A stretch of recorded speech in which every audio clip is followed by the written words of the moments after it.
Des tarifs plus élevés pourraient être appliqués aux produits chinois, 3 semaines seulement après la publication par Washington d'une liste de produits soumis à des droits de douane de 10%. Le chiffre atteint désormais 25% sur certains produits chinois évalués à 200 milliards de dollars. 48% d'entre eux sont dans la catégorie des biens intermédiaires, les biens d'équipement représentent 30% et les produits de consommation 22%. Plus d'un cinquième des marchandises en question vont être imposées de frais supplémentaires qui seront directement refilés aux consommateurs américains.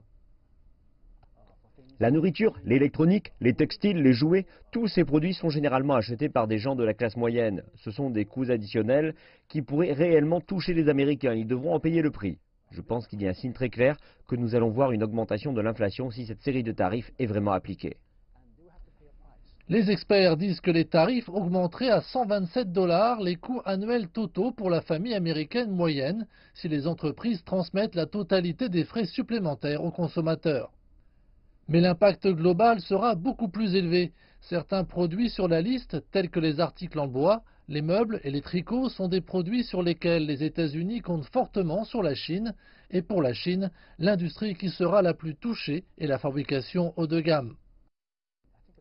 Je pense qu'il est important de venir à la table de négociation pour élaborer des accords. Le fait est que certaines des choses, en particulier les changements structurels demandés par la Maison-Blanche, sont bénéfiques pour notre propre programme de réforme et d'ouverture. Je vais vous donner un exemple. La protection de la propriété intellectuelle est certainement dans les intérêts du gouvernement chinois. La Chine a réitéré qu'elle ne veut pas de guerre commerciale mais n'en a pas non plus peur.